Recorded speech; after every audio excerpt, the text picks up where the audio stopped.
ni soy un hombre de valor, no me gusta pelear, no sé pelear, más bien dicho. Preferí irme, me exilé. Entonces me fui a Estados Unidos y aproveché este exilio para estudiar cine en Nueva York.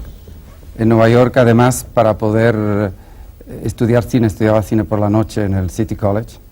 Por el día tomaba trabajos de tipo muy bajo, por ejemplo, lavaplatos, cargaba paquetes en una tienda como los almacenes Macy's. Sí, Macy's, fue Macy's, sí, exactamente. Fue Macy's, sí, sí. entonces después me fui a Hollywood, conseguí ahorrar un poco, me fui a Hollywood esperando tontamente poder lograr algo, no logré absolutamente nada, volví a trabajar en otro Macy's, en Orbax, y no pude ver, me tuve que ir con el rabo entre las piernas y regresé a Cuba muy rápidamente para volverme a ir otra vez porque vi que la situación cada día estaba peor, y entonces me fui a estudiar cine a Italia y estudié en el Centro Experimentale durante un año. Es la época de Blasetti, etcétera. Exacto, ¿no? Cuando Blasetti nos dijo que había que tener mucha salud para no... Y en Italia no solamente tomó contacto con el cine europeo, sino que además advirtió ya la existencia de esas nuevas tendencias, de esas nuevas Bueno, en aquel corrientes. momento era el neorrealismo, que es lo que nos interesaba más en Cuba, porque claro que queríamos hacer cine, el cine club no era lo único que no nos satisfacía, y el neorrealismo parecía un modelo posible para nosotros, porque el cine americano estaba fuera del alcance, es decir, los medios del gran cine americano de la época. En cambio, el neorrealismo, Rossellini, Ciudad Abierta, Paisa, Viaja a Italia, nos parecía posible hacer cosas de este tipo, ¿no? Entonces el neorrealismo, por eso es que fui a Italia a estudiar cine y no a Francia, pero en realidad el neorrealismo estaba ya a sus fines, estaba a sus estertores. Ya Fellini empezaba a renovar el cine italiano y el neorrealismo empezaba a recular.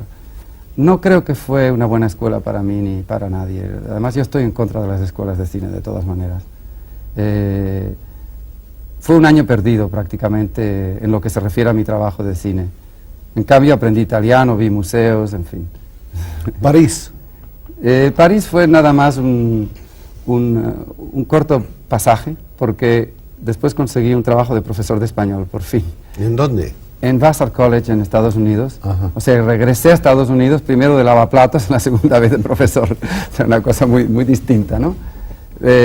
Porque mi situación económica era muy difícil y como yo tenía un título universitario, pues pude conseguir ese trabajo de profesor de español. ¿Cuánto tiempo dando 2 clases? años. 2 años. Pero con este dinero que ganaba me compré una Payar Bolex y los fines de semana seguía con mi manía del cine, dale que te dale. Y entonces el encuentro con la Nouvelle Vague, ¿cuándo se produjo? El encuentro de la Nouvelle Vague se produce en Cuba porque al caer la dictadura de Batista y con el triunfo de la revolución en Cuba, yo decidí regresar a Cuba. Entonces, en aquel momento, yo empecé a trabajar dentro del nuevo cine cubano nacionalizado, presentando las películas que yo había hecho en Nueva York con esa Payar Bolex, ese tipo de cine experimental, underground, que yo había hecho en Nueva York. Pero en aquel momento, como le dije antes, llegaron a Cuba estas películas, Los 400 golpes, todo el nuevo cine francés llegó y esto me deslumbró y fue la razón determinante por la cual yo decidí ir a París a trabajar, a ver si había un lugar para mí dentro del cine francés.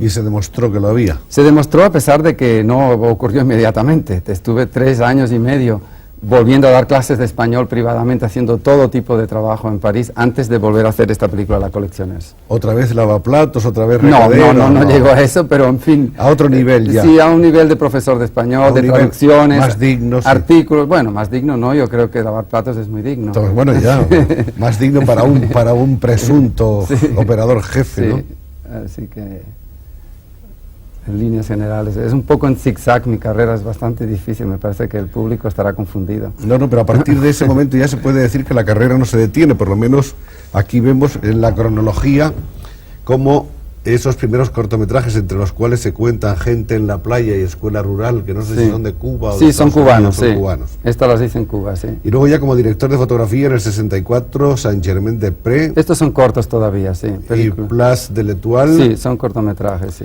Luego está Nadia en París, de Romer. Son En el cortos 66, Una estudiante de hoy, un cortometraje también de Romer.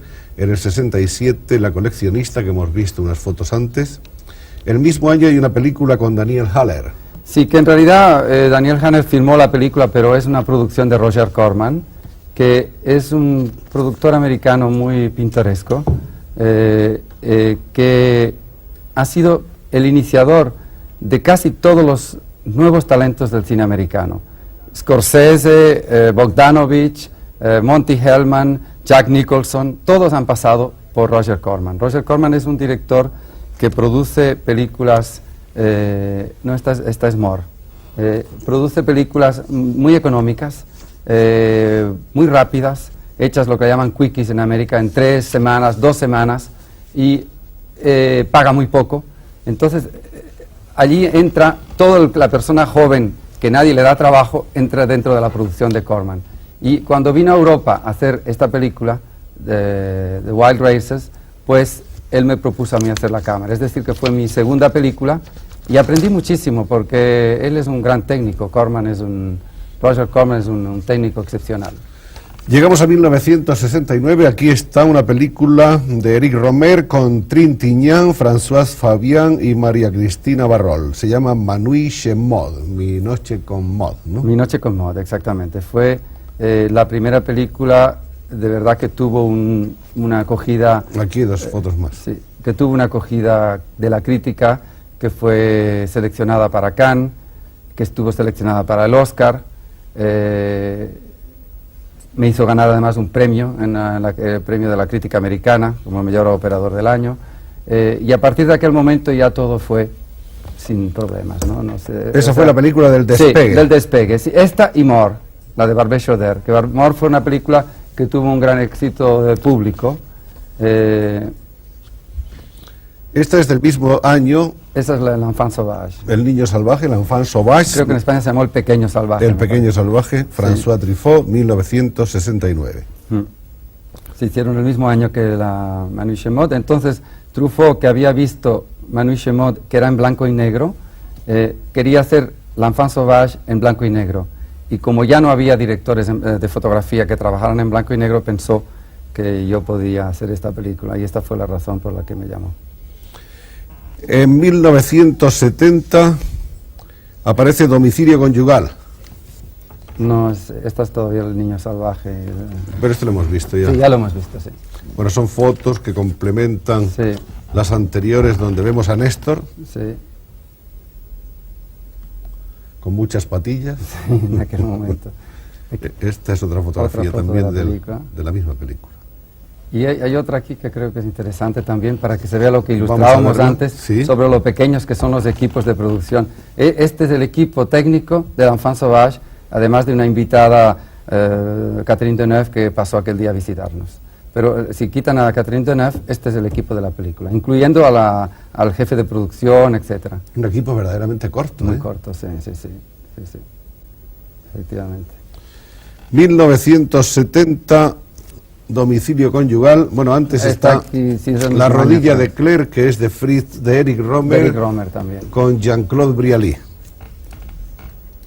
Y La rodilla de Clara fue en colores, se filmó en el lago de Annecy, es una película un poco literaria y tuvo muy buena acogida de la crítica, ganó el premio La Concha de Oro de San Sebastián, por cierto, aquí en España. Es una película que recuerdo con especial afecto, porque se hizo con mucho cuidado y creo que quedó muy bien. Se nota, se advierte cuando Néstor habla con más entusiasmo de unas cosas que de otras, ¿no? Y esto es Domicilio conyugal. Efectivamente, sí. Esta es una película que forma parte de la trilogía de Antoine Doinel, que comenzaba con Los 400 golpes, que continuaba con Besos robados y terminó con esta, aunque creo que va a ser otra cuarta ahora. Para mí fue extraordinario porque yo había visto Los 400 golpes en Cuba y pensar que yo terminaba esta trilogía pues me hizo mucha ilusión. 1971, Barbet Schroeder, La Vallée, filmada en Nueva Guinea, en el Pacífico. Sí. Esta fue una gran aventura en nuestro trabajo porque vivimos prácticamente con el hombre del Neolítico superior. Es una de las tribus más atrasadas del mundo, y vivimos 3 meses y medio en cabañas de bambú. Fue un rodaje realmente inolvidable. El cine proporciona al que lo hace aventuras que otras personas creo que no pueden tener, porque un turista puede ir allí, fotografiar a esta gente, pero vivir con ellos, convivir con ellos, creo